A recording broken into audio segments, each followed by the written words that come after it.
Good morning. Happy Monday. Welcome back to Faith Family Focus. I am one of your co-hosts, Faith Suggs, former Duke women's basketball graduate and currently CEO and founder of Brand by Faith, a social media and branding company that tries to tell the story of our digital image for our clients. And this wonderful man in the matching outfit is my father, Schaefer Suggs, former NFL player with the New York Jets and the Cincinnati Bengals, and also has served as VP and on the executive board for the RPFPC, the retired professional foreign players of Chicago. Good morning, Schaefer Suggs. How are you? I'm doing good. I'm doing really good. We have a big Christmas party tomorrow night with the retired professional football players of Chicago. So are you excited? Yeah. Talk to us a little bit. I know the RPFPC Christmas party isn't open for everybody, but talk to us a little bit about some of the events you guys are actually getting into before I forget for this month, because I know everyone can't come to the Christmas party, but talk to a little bit about that toy drive you guys coming up. That's pretty cool. Well, you probably know more about the tour drive more than I do, since you are a social media person, and you probably have. But we did. So we found out one of our executive board members, Reggie Smith, who's been on our show a couple of times, found out that in his old neighborhood, Inglewood, there's an organization, kids. I think Kids Drive. Kid Corner. Yes. Kid Corner. Yes, and they actually every year collect toys to distribute. And unfortunately, 2 weeks ago, a semi truck with over $50,000 worth of toys was emptied out. And so we pulled up our sleeves. Reggie led the charge, and we began to try to help relieve. So some of these kids who rely on these toys will be able to get toys for Christmas. And we've teamed up. I know Menards is helping out also. It's another organization that's going to donate a lot of items for the toy drive. All the guys are going to bring a toy to the Christmas party, which is going to be nice. So this is the kind of things that we do. Our pillars of our mission, our pillars of giving. Obviously, the two major things that we do, as you well know, is we give out two really major scholarships to a male and female scholar athlete, high school athlete, every year, $10,000 each. And then we also give out 3 football grants to organizations, equipment grants. And we've been doing that for a long time. But every time there's an opportunity for us to jump in and help an organization when it involves kids, we're there. And so tomorrow, some of the guys are bringing toys. Yeah, it's gonna be neat. But again, that's Kids Corner, KIDZ Corner, KORNA Corner. And it's a nonprofit organization out of Inglewood, Chicago. And they have a couple of toy drives popping up on their website. It's kidscorner.com. You can also find their GoFundMe. Also, you can look at www.rpfpc.org or find RPFPC on social media, and they actually shared a couple of their information and stuff like that. But it is the time of giving right now. I know Thanksgiving's came and gone, but we are in the holiday season of Christmas and presents, and I know we're all trying to scramble to get our Christmas presents in, but this would be a cool way to give back. I feel like you should always give back around Christmas, some sort of way that you know how, and then here's a cool picture of, the crew that was out on the town the other day at an event. Nice jacket. We were actually at a symposium. It was other organizations were there, similar to ours.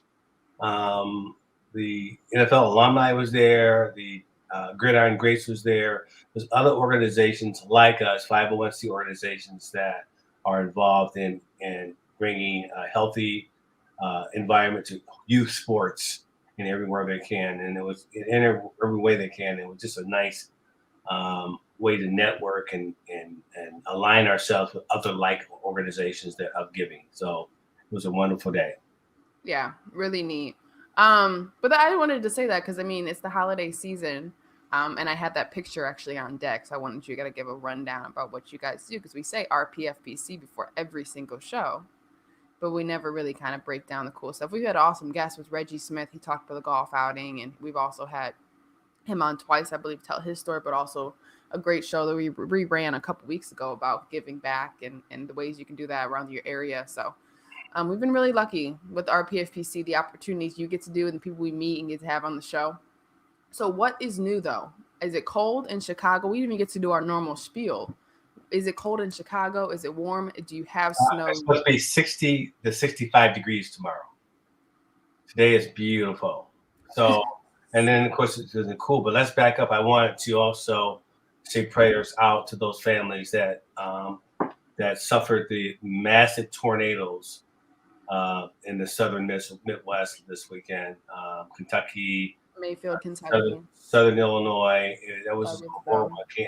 I just wanted to make sure that we acknowledge that on our show that was devastating. But up here we have some really good weather. I'm really looking forward to. We're only a week and a half away from Christmas, so that's nice. Good morning, Sandra. Good morning, Buford.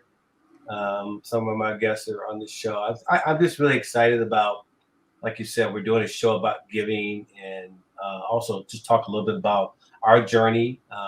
We get into the end of the year, and there has a lot that has happened with us, you and I, you in particular with your career, and so most recently your role with the RPFBC as our social media manager and the progress that we're making. So it's just nice. I'm really looking forward to having you, Devin, home for Christmas. I know that Shane will be there Christmas Eve.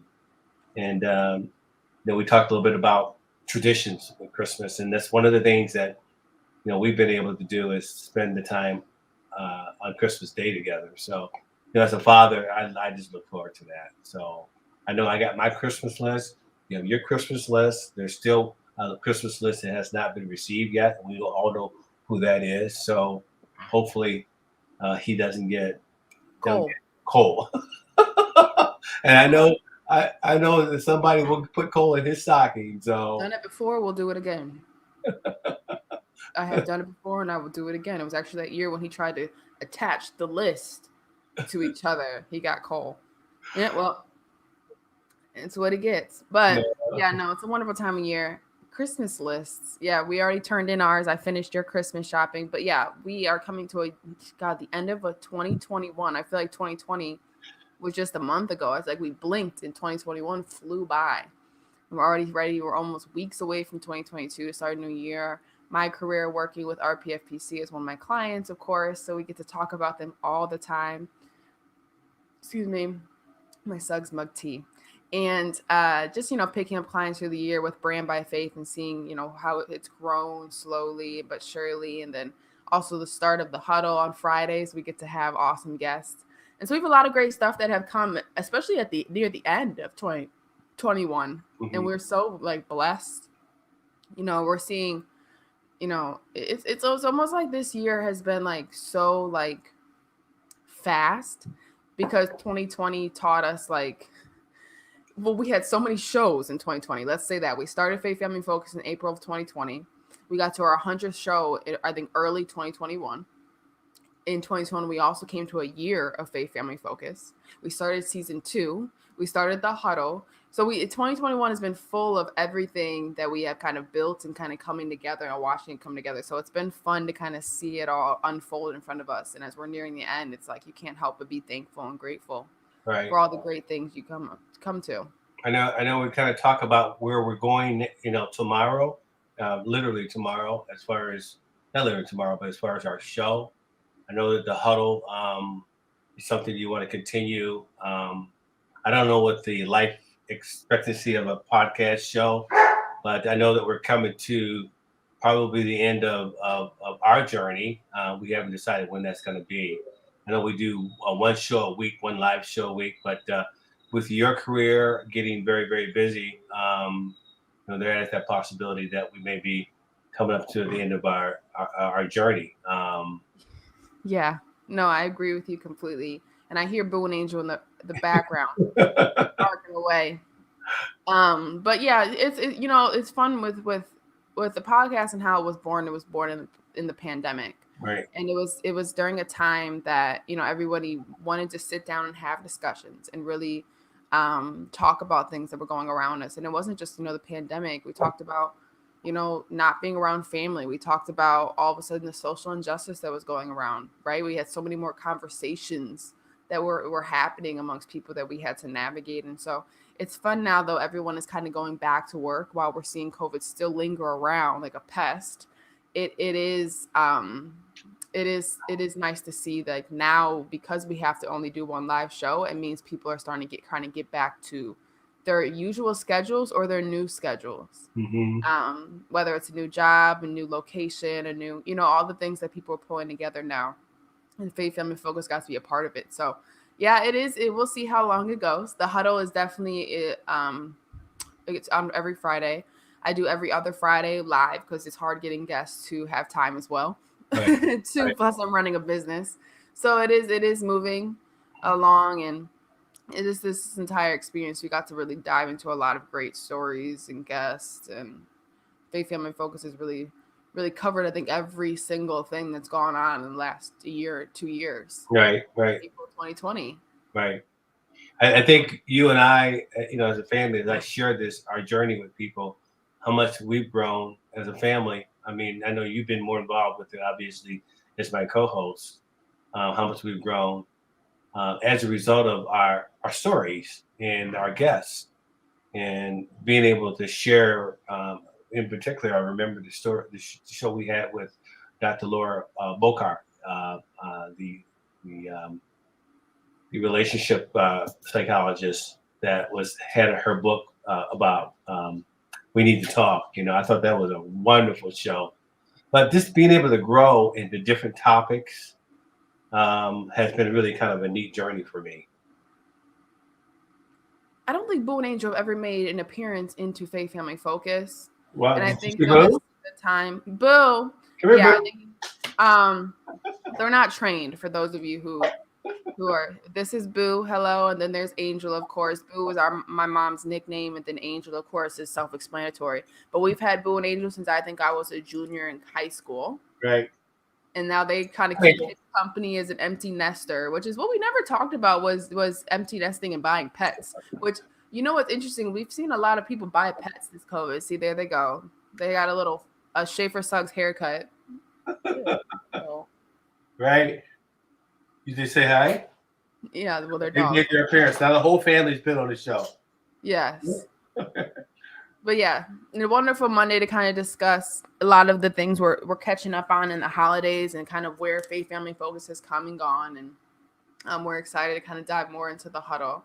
But there is one quick video I wanted to share today before we kind of get and talk about some cool topics that are relevant around us today. I came across it with one of the foundations I work with. I do their social media for. Pipeline for Change is on diversity and creating diversity inclusion within workspaces, sports spaces, and altogether societal spaces. And we came across a really cool article about a young man who started his own business, and he's only 8 years old. And so let me get that up for you guys so you can kind of get an idea of who and what we are talking about.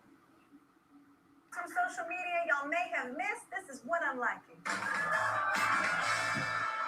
When Demetrius was in second grade, he started to realize that his dark skin didn't look the same as other kids in his class. His mama explained to him that it's all in part because his skin color makes him special and unique. Immediately, he wanted to make sure that other kids of color got that same kind of encouragement. So with the help of his mama, he created Our Brown Boy Joy. And he makes 18-inch dolls that look like him and say uplifting phrases like, "You are strong and you are powerful." We have this 8-year-old CEO on the line along with his mama. Hi, Demetrius. Hi, Luciana. Hi. Hi. So, Demetrius, I'm going to start with you and that beautiful little smile of yours. This is awesome. Can you tell us more about your doll? Yeah, my doll has 5 powerful affirmations. You are powerful, you are smart, and you are Brown Boy Joy. I love that. I love this shirt too. It says my friend. That's so cool. So, Luciana, you came up with the doll's wardrobe, right? I did. And so Demetrius and I had a really deep conversation last year when so much was going on in the country. And we talked about Trayvon Martin, and that inspired our clothing. As a mother of a brown boy, boy, one of my biggest fears is Demetrius being judged by his color of his skin or the clothes that he has on. And so my friend is to normalize being a brown boy. And our goal is to make the narrative that being a brown boy is amazing. And our efforts is to my friends to be in stores, to be in classrooms. It's a small step, but it is a huge step in the right direction. I think it's a great step as well. It's super promising too to have such a young son like this already dreaming so big. I think it's really cool. You've done a great job thus far with Demetrius. Thank you. Yeah. Thank you. Well, thank you so much, Demetrius, and good luck. I'm gonna get my kids those dolls. They'll love it. Luciana, thank you so much as well. I'm liking your post right now. Absolutely. That's not all though. This season we've actually partnered with Pilot G2 Pen, the go-to pen of the killer. Isn't that a fun story? That is a fun story. So Demetrius is 8 years old. He's a little black boy. And he started the My Friend doll. Like he said, it has 4 different affirmations that it tells the kids. First of all, I want it to be known, like when we talk about a lot of great things on the show, but one of the things I think that we've learned through the last year and a half is like representation and seeing people that look like you on television. And I think that when I came across this story, well, I made sure to retweet it and share it from our social media account with Pipeline for Change because it's key on talking about diversity. But one of the biggest things that we are trying to target and work so hard for the last year as advocates for, equity and equality is representation for young kids so that the dolls and TV shows and Disney movies and everything can look like them, right? When you talk about all the different races and genders and I mean, even when we talk about autism and disabilities and having, characters look like these kids and put them in positions where they think that they can achieve something like becoming a doctor, becoming a lawyer, becoming a American Idol singer, or all the things that come from, seeing somebody in the positions that look like you. I thought that was a really cool story when we talk about Demetrius, because he's only 8 years old and he's already created his own business selling dolls. And I just thought it was awesome to share. What'd you think? I did. It was amazing. And I don't know if did you share how Pipeline for Change was created and how long you've been with them? Yeah, we did actually. So a little background on Pipeline for Change, and then we'll come back to the Demetrius story. Pipeline for Change is, like I said, a diversity and inclusion foundation dedicated to creating societal diversity and inclusion within all spaces. Gabe Kapler, San Francisco manager for the Giants, started this foundation with a friend of his, Stephanie St. Amar, which is my boss, and it's in the end does exactly what I said it does. And so we dedicated our time, social media efforts, providing grants to youth foundations, hiring people from all walks of life is one of our biggest things that we work hard to do. And so stories like Demetrius's are kind of what we like to share to not just raise awareness for diversity and inclusion, but to encourage it and educate those who are trying to figure it out. Because it still is new to a lot of people, understanding the process and the steps that takes to create opportunities for others who look different than them. Right. Sure. The reason I want you to share that because Gabe was one of the first managers that did the kneel and stepped up and just took a stand with George Floyd and created this narrative. And it's just a wonderful thing that is coming from that space for somebody to have a lens on it that's a white man. It's a white man, and it's just phenomenal. And it's one of the things I really, all the things that you're doing, I'm proud of. But this is one thing that I know that you have a tremendous amount of passion on. To see a story like this, to create, remember the American Girls dolls they created, and we grew up the Barbie dolls, and what we, I mean, I have a Black Santa that I will give you that. Traditionally we needed to have a lens on so we can feel whole, right? So I love it's feel whole, but also to I think one of the biggest things when we talk about dolls is through the years we witnessed, and you've had a daughter, and it's getting slowly better now. Huh? I still have a daughter. That does not. I don't play with dolls. I'm a grown woman. But who had dolls at a time, and Barbies were a consistent gift at Christmas. And as we're coming to Christmas time, I'm sure there's plenty of parents who are searching for Barbie dolls because Barbie dolls are still a popular thing, right? And I think that one of the things is you look back and there were not a lot of Barbie dolls that were even tan. Right. And so it one of the things, and then they created, I remember as I got older, they created the Bratz dolls, and the Bratz dolls were tan with different color hair and the curly hair and the bigger lips. And it was just a lot more realistic in sense of the Barbie doll. And while Barbie dolls are classic and you know, if you keep them forever, you can sell them and stuff like that. And they're always going to be popular, just like a lot of trademark companies that America has been built on. It lacked diversity, it lacked inclusion, and it's hard as you think about it. Like you said, is when you see those things as a kid, you don't notice that those Barbie dolls don't look like you. They're a Barbie, but as you grow, the idea and the thought process that you have, that you go into, like seeing, you know, you had the blonde Barbie doctor, and you had the blonde Barbie stewardess, or the blonde Barbie lawyer, and all the things with these Barbies in those positions of career choices, is you want to be able to, you know, inspire these kids to believe that they can one day do that. And I think that that's why we talk about representation. We talked about seeing young women like Simone Biles, Naomi Osaka, Serena Williams, these powerful young women today in sport who are in these positions making, you know, waves on TV. They're inspiring. They are the Barbie dolls in a sense to the youth of maybe young children of color. And so that's why that story was just so neat to me, because we don't know that we're doing it.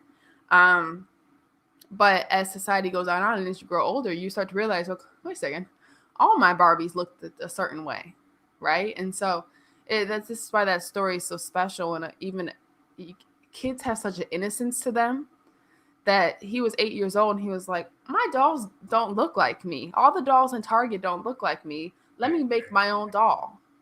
And that's just what's so special about it. I mean, kids, they don't know. Society doesn't crush their dreams yet, right? And to have a mom that inspires him and that encourages him to chase his dream and teaches him, hey, it's really easy to chase your dream. Just make it happen. Right. That to me was such a special story to share. Right. No, that was special. You have a very unique part about your Barbie dolls. So both of them missing fingers. So you didn't hear anything I was saying. You just went straight to that. I had to get you back for the sleeping video last week. I don't know what you're talking about. This one? Oh, no. It got me back. Oh, okay, I have to leave you alone now. Yeah, leave me alone. It's Christmas time. I see you soon. But yeah, so awesome. Just I thought that was we all need feel good stories on Mondays, because Mondays are terrible. They're like the longest day of the week. Yeah. They just carry on, and then you blink and it's only Tuesday. So I thought we all needed just like a nice little story. Yeah, well, thank you for sharing that. I mean, that's just such a, I think as a young man growing up, a black kid growing up, I mean, we had a more, I think, positive because of sports. Yeah. Young black girls, it took a while for them to see on TV. I mean, if you watch the movies and the old television shows, you didn't see, what was depicted as beautiful. Yeah. On TV, you saw. I mean, I remember Diane Carroll came on one of the programs, but now you're beginning to see that, Yeah, more and more. So yeah. And that starts, I think, it's very important for young women. It's very important for young men to believe that they can become something. Mm-hmm. But it's extremely more important for young women. I truly believe that. So yeah, because they can, there's so many factors that go into growing as a young woman. You have insecurities, you have the pressure to look a certain way, to act a certain way, to pick a career that either is, because now the process is, pick a career where you make a lot of money. Right, that's the mindset now as a young woman. Pick up the career you can make a lot of money, so you don't rely on anybody, and then you can start your family. And it's like, well, dang, ain't that hard? But It's very there's every 15 years is this new idea of what we want each young person to turn into. Mm-hmm. And so when you provide, role models and you provide visibility to the LeBrons of the world, who are not just athletes but advocates, and not just advocates, they're businessmen, right? And all that type of stuff is on TV. It's as a parent, you got to be so happy. They're like, okay, at least my kids can see something positive, and if I don't do anything wrong, maybe they can follow these role models. And I don't know, it's just wonderful to have that visibility to it, because it's hard when you're on your own a little bit growing up. Yes. You don't know who you want to be, right? But you can believe you can be one thing. It makes the process a little bit easier, Yeah. So I thought that was cool. Well, when I thought about the show, I wanted to pivot a little bit. When we thought about the show, I thought it'd be a really good time to kind of, when we've done this already, about where we are as a show, where we are as a team. Mm-hmm. And I wanted to kind of back and talk a little bit about our this past year. And the one question, I think you just touched on it, when you're out on your own. Yeah. We take a leap of faith, and you did that back in June. And I want to talk to you about, what inspired? Were you afraid? Because you obviously have gotten to a point where you feel very good about where you are at, and I've kind of watched it. But I wanted to kind of share your journey, because you're the kind of guest that I would like to have on the show to help inspire women like yourself who's coming out of college and kind of mobilize. But tell me about your journey a little bit, and where you are and where you think you want to be down the road. Well, I have no idea where I want to be, but I think where I am is what encouraged me to be okay with why I have no idea where I'm going to be and down the road. Mm-hmm. I think that one of the things that went into the leap of faith is, which is punny because of my name, but you don't really process faith until you're kind of against the wall with things and having to make decisions for yourself in your own life. I got to a point where I was living in an amazing city while COVID was happening. And if anybody visited New York during COVID, they know that the magic had kind of gone out in the greatest city in the world. And it just was like an extremely lonely place for a lot of people. And I wasn't the only one. I had a lot of friends and family in New York who were just like, gosh, I have to move out, because everyone was still remote working. Schools were still shut down. And I was coaching. And as much as you love coaching is like, for people who know, especially when we're talking about college coaching is such a demanding grind. There are no hours. It's kind of one of those jobs you make up. You wear many different hats and you're just okay with it. And you're wearing many different hats for crappy money. And when you understand that, you're supposed to be like, all right, well, the mindset of coaching is in 6 years, I'll be making a lot of money and it'll all be worth it. But for me, I was like, I know I'd be great at it, but I don't like it.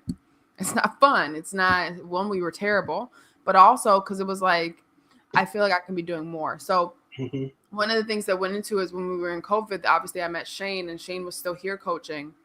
And I was just like, gosh, at that point, I would think I was doing social media, director of basketball operations work, laundry, gear, food. And so I was at the point where I was starting to get burned out in the middle of the pandemic. It was, I think, November, December of 2020. And I was like, something has to change. And I remember I was also in a long distance relationship. So I was in therapy, and I thought I was going to do therapy because long distance is hard. But I also did therapy because I was like, gosh, this job is demanding. I'm exhausted. Right. I'm doing laundry for these kids who are getting blown out by 50 points. Which is hard for me because I rarely lost in college. Well, I mean, my freshman and senior year, but still nothing compared to what they were doing. And losing to teams I would have beat by 40. So it was very mentally draining at that level. And also seeing the kids just have lack of resources and support within that administration and in that area. And then New York City sucks during COVID. So I remember just telling my therapist, I have this pressure and anxiety to grow, to do more, to give back. Like I want to, fulfill my purpose in life. But I don't know what that purpose is. And that's kind of when I came up with that show. A purpose is you have no idea what it is. You just keep, taking a leap of faith and trying to figure out what it is. So I think by the time after Christmas, I had made the decision that I did not want to be in coaching for that time period anymore. And so I stuck it out. And I think I had conversations with Rini, who was my boss at the time, and she kind of was already on board with me. Because if anybody knows Rini, they know that she has the same mindset, which is your personal life goes over your job. And so I made the decision. I was like, all right, well, I definitely don't want to go and coach anymore, but I do want to do social media and branding and marketing stuff full time, which if anybody knows my story knows that I didn't graduate with a degree in marketing, branding, or business because Duke is a liberal arts school. So I did psychology. But one of the classes I took at Duke was entrepreneurship. And it was a terrible class. It was so boring. But the very discussion of it was just breaking down the forms of entrepreneurship and the business and the spots of it and all that stuff, and kind of just showed me how easy it is for everyone else. And then one thing I think we all can agree with is during the year 2020, everybody started a business. Everybody started a podcast. Everybody started this. They started a clothing company, whatever it is, because we had the ability to do it with, these tools, these resources we call social media. And so at that time I was like, all right, well, I'm not going to do coaching. So I got to figure out what I would do.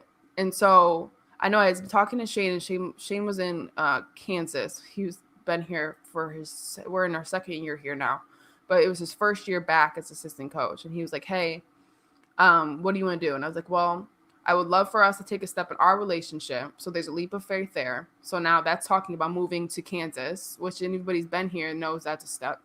And also starting a business, which I wanted to get into social media and branding full time. I don't think I knew that I wanted to start my business so early in 2021. At first, I just picked up a job, which was at Pipeline for Change, which I got really lucky with. I found it on Indeed.com. Little did I know my boss was going to be a manager, MLB manager of the year, former MLB player with the Dodgers, the Phillies. And so when I got that job, I remember I got a text from my boss, Stephanie, and she was like, hey, I need you to sign this NDA before we can even discuss the job and anything like that. It was so weird. And I was like, I've signed NDAs before. I'm a former athlete, and you're around a lot of professional players. What that is? An NDA is a non-disclosure agreement. So once you sign it, you can't tell anybody anything. Right. Even though nobody follows that.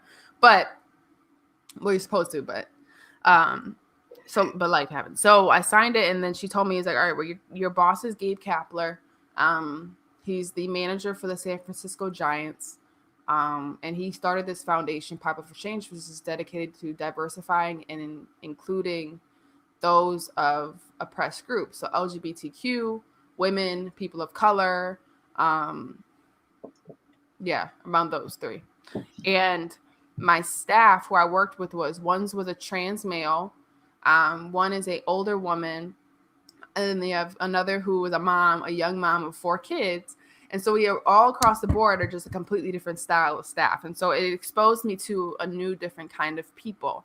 And once I started working with them and really kind of create the brand message of that company, because we started from scratch, I was like, okay, I would really love to do this with some more people. So I decided to start the LLC and create Brand by Faith. And now we're working with 4 to 5 companies for website design, social media and branding, content creation, which is a lot of work, and just kind of being the creative mind behind, spreading the message of what a founder wants for their company, which for a lot of people, they have no idea how to start with that. And so they hire people like me. And so Brand by Faith has been going since June, I believe. And so we're only a couple months in. We're only a couple months into each of our contracts too. But we have seen growth and we see process, and I'm continuing to learn through it all as well. And I think starting a business in the middle of a pandemic has been easy because everything you do is online anyways. Right. But yeah, so in terms, it was just a lot of leaps of faith. I packed up my stuff. I shifted it to Manhattan, Kansas. And I've been here ever since. But I think I was very blessed to make the transition when I did, because I feel like everyone else also was making the transition. So I wasn't completely alone in my thought process with a lot of the stuff. But it still was hard. It was hard because you have to explain to people the path I'm on isn't the path I want to be on anymore. and people's mindsets are like, wait, I thought you wanted to be a coach. And I was like, who said that? And so that's another thing that went down to being in my 20s, was trying to explain to others what I want to do with my life. And I think that as a former athlete, you feel the need to do that. And you and I had many conversations in that time period, because I had to feel like I had to explain myself to people, which I don't know who the heck taught humans to do that. But you feel the need to have explain to people what you want to do with your life, even though it's your life and you want to make this step. So I think the biggest thing I learned from taking that leap of faith is being okay with your conversations within it, and being comfortable with the decisions you make, and saying screw everybody else for what they think your life is supposed to be. Because at the end of the day, not everybody has either the best wishes for you, or they don't really know you enough to believe in that leap of faith that you're taking. So I don't know. I took the leap of faith. It was very much stemmed on the purpose that I wanted for my life. And I still don't even know where that's going, but I do feel more comfortable and at peace now that I took that leap of faith, because I'm starting something new. And who knows, 3 years, I'm gonna be like, next thing, but I do think it was a big, courageous step, but I think it stemmed completely from the pandemic and seeing how short life is. Can you share your initial conversation with me and how that went? And I don't know how I responded, and you felt like you have to have a conversation with me. Well, yeah, I knew I had a conversation with you. So anybody who knows Schaefer Suggs knows that he is very much like, he wants the best for everybody. He's a big activator. You guys talk about my facial expressions. We learned to do all of that from somebody else, Schaefer Suggs. And so when you initially so I think one of the biggest things I was dreading was trying to explain to you that I'm trying to take a step, I'm trying to take a leap. I don't exactly know what it's going to be, but I know that where I'm at right now is not it. I'm not enjoying this process. Right. I remember I told you that, and I don't think I was like, hey, I have to talk to you. I think we were just talking my normal day. I was still at my desk at 11 o'clock at night, with no windows. And I think I was just like talking about, and I was like, I want to do something new. And you're like, well, what do you want to do? And I said, I want to do something where at least I'm growing in a direction that I feel like is the right direction for me. And that was kind of the conversation. You were just more like, well, whatever. I want you to be happy. I want you to do what you want to do. Just make sure you take care of yourself. Make sure you have, your own support and all of that stuff. And, but I think one of the things is when you're in your 20s, a lot of the stuff you're still transitioning out of is coming from under that wing of parenting and coming from under that, like, seeking approval from, your guidance, your family core. And I had to come to terms, like, whether you like it or not, I'm going to do it. And I think that's, the first step of making an adult decision. And I think that, that's kind of how the conversation went, is we had our first real conversation about where I want my life to go. Right. And I was dreading that conversation because I didn't know if you said no, I wasn't going to do it. That wasn't going to happen. I think anybody who's ever been around us knows that doesn't matter. Because you could say no, I still am going to make it happen. But I think it was not having support and you providing doubts that I didn't need was my biggest fear. And that's what I went into the conversation with, but it wasn't really that. I don't think. You had doubts later on, but I tried to, I think we set healthy boundaries where I was like, Dad, just don't mention them, write them down. Right. Let's not have a conversation about it because it's not healthy for me. Right. No, I do remember. I remember it very well. And fortunately, we have grown at that particular point in your life, where, I had to become more of support. I think the only thing I share with you, and I gave you maybe unsolicited advice or advice, was just make sure that you have insurance.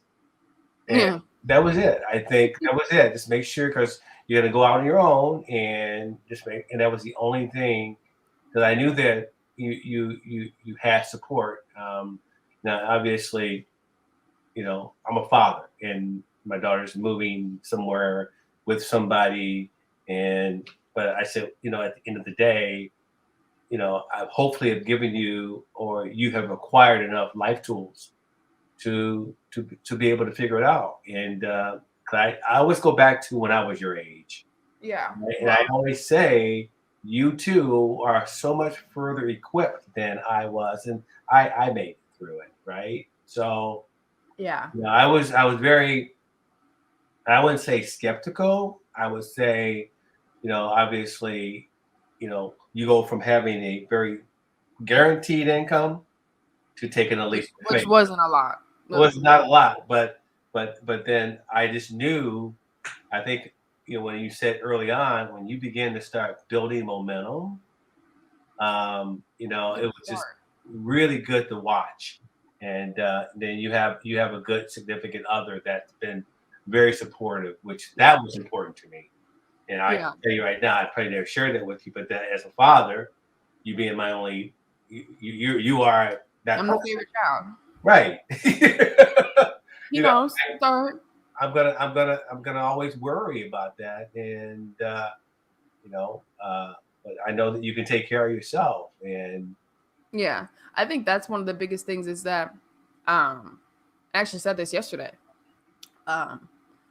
When you are in college, especially as a collegiate athlete, one of the biggest things you realize is once you step into adult world is that now you're no longer, you have to start making decisions on how to take care of yourself, and not in like a weird way. Like, all right, well, you have to fold your laundry? Yeah, that's all stuff, whatever. But it's more along the lines of when I played at Duke had doctors, Duke had insurance, Duke had, it had your schedule. It had this, it had that, housing. Everything was kind of wild. I had to make decisions. It wasn't that like where I was not sheltered in a way. And then once I stepped out of college, my first 2 years, while I was in a major big city, in major big city paying, like having a job, basically creating my own life, I was still sheltered in a way. So this is my first step in a way where I'm extremely independent. And while I'm with Shane, and Shane is like he can handle things as well. It was my first time making decisions for myself where I have to like Google things and do this and make sure I'm getting health checkups every month. And you know what I mean? The things that you do as an adult which people don't do, but I'm a good adult, so I do that. Right. But it was the first time like not being under a infrastructure, under an organization's umbrella. Right. I know. I get it. And that's when you become an athlete, that can be overwhelming. Because I knew one thing I didn't want to do is go home, which I never do. I don't do. Because going home, I don't know. It's not like I don't love you. You know that. No, and I wouldn't want that either. But when for me, and a lot of people go home because, I mean, shoot, you should. Especially during the years I am right now, if you could not pay rent to start your life, because people know me, we're still at entry salaries when you start a job. If you cannot pay rent, do it. But for me, it was my first time being independent where I'd be like, all right, I have to advocate for myself. I have to grow this business. And I think that's why I started the business, because it was like, I'd rather be in control of what I can do with my life, at least during this time period. And in 8 years, maybe I'm like, all right, let me keep the business, but jump back into an organization. But I think one of the things in your 20s is all about is to take those risks, to take those leaps of faith when you can, because it's easy to get stuck on that hamster wheel. Right. Which, I mean, I'm seeing a lot of former Duke students and classmates of mine switching jobs now because that hamster wheel wasn't at all. I mean, it's nice when you have a 6-figure job, but it's not when you aren't fulfilling what you think you want to be fulfilling. Right. Well, ultimately, the biggest question that I can ever imagine you're doing, putting yourself in the driver's seat and not allowing someone else to drive your goals and your dreams. And doing entrepreneurship allows you that, and it gives you something that is so important in life at this particular time in your life, and it continue to be freedom.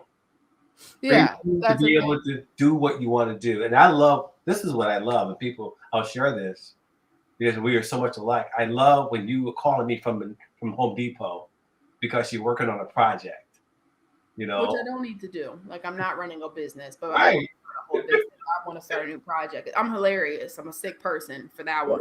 Well, I love that, you know. But yeah, no, and that's what I said the other day. I was talking to Shannon. I said, I am genuinely coming into a space in my life where I am so at peace and in zen with whatever the heck is going to happen. And I think that while I still have that, and we come from, and this is something we just come from you and Mom, you guys have created this very disciplined space for our mental, right? And I think the guidelines in our brains have kept us out of so much trouble. Mind you, my guidelines are more strictly there than your son, but we still have those mindsets of like, all right, this isn't the right way to go about it, but this would provide the easiest way for you to go about it. So maybe don't like become like a rebel and jump off the road on that one. So we have those reminders in our heads for things, and I think that while those have been, and we talked about some in that conversation, is those have been almost sometimes too constricting in my life where I don't get to make decisions for myself, and I'm so frustrated. And so I said the other day, I said I'm finally in that space in my life right now where it's like I'm not so much imprisoned to those mindsets. Mm-hmm. I'm more just acknowledging them, and then I make a decision on my own. No, that's well put. Yeah, and I'm nowhere near perfect in that, but I'm able to. And I read something the other day. Hold on, let me read it. That I thought was like perfect for that mindset. It was, your parents programmed you the best way they knew, but it's up to you to reprogram yourself as many times as needed until you can finally meet you. I love that. And that to me, I was like, oh yeah, duh. Like you get the train track that you're supposed to have, and you ride down in life, and then you have to pick when to hop off and hop back on with things. And so yeah, I said that the other day. That's where I am in life right now, and I'm nowhere near perfect, but I know that because of that leap of faith, I was able to really challenge the laws in my head that were created by you guys to keep us out of trouble and to keep us, right. They got us to where we were. Now I can start to challenge those and create like a new life and to start to put new laws in place and stuff like that. So, but that's all possible by taking risks, but also, and I don't really want to say it was to take risks because I'm not telling anybody to quit their job. It's a terrible idea. But I think that it was very much in challenging everything I thought I knew about life and everything I thought was right and wrong. The gray area is a lot more popular than you think. Like the gray area is a lot more common, and what life throws at you, you can't control every turn that you take in life. Sometimes life just happens, you just make it work. Right. You find that in the way we were brought up, what I was brought up, what I learned is that you don't develop unless you get a little uncomfortable. And being in that uncomfortable space is taking a leap of faith. And we haven't even talked about the fact that we have a strong level of spirituality. Really helps us with that. Let God, let go, let God, let go, let faith, let go, let love. And we apply that to everything that we do. And I'm glad that you shared that, because the journey will continue with you continuing to challenge yourself, because it's something about, if you ever get to a place in your life, in your world, where you're getting complacent and you don't like being complacent, that's a good thing. Yeah. And when you said that you're at peace, not you're at peace where you want to stay there at peace, but you're at peace because you're giving yourself an opportunity to give yourself the right choices. Yeah. I think what it is, you feel in control of your decision making. No one ever wants to be out of control of your decision making. I think if you're in control of your decision making, I think that mindset comes from acknowledging that you don't have complete control over what life will throw at you, but you have control and trust in how you will tackle these situations. Right. And that, I think, is adulting. That right there is when you feel completely centered in the moment. And so that was one of the things I think I learned the most, for sure. Right. It's just like, what am I in control of, and how happy am I about being in control of it? And then what is good complacency and what's bad complacency? Figuring it all on your own. Right. I really appreciate you sharing that. I wanted to do this show at we get to the end of our journey, and I don't know what that is going to be, but the end of this year, Yeah. I just thought it'd be a really good idea. I mean, we've made ourselves so vulnerable over the past year and a half, and it's just, for me, it's just very healthy, and just, we continue to grow, as a family, and continue to share. And I'm just so proud of you, and just want to continue to be supportive any way I can, Yeah. Yeah.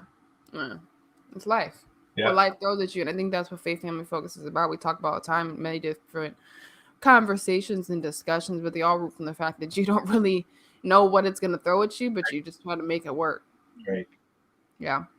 So no, most importantly, thank you to everyone for joining us this wonderful Monday morning, a start of a new great week. How lucky are we?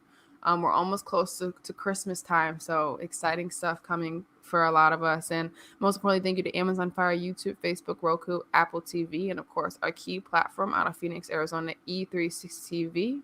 Again, this is Faith Family Focus. We use our faith as this vehicle to help others in sustaining and strengthening their own family core. And of course, our slogan with our Suggs mugs: let go, let God, let go, let faith, and let go, let love. Everyone have a wonderful week. We'll see you guys on Friday with the huddle.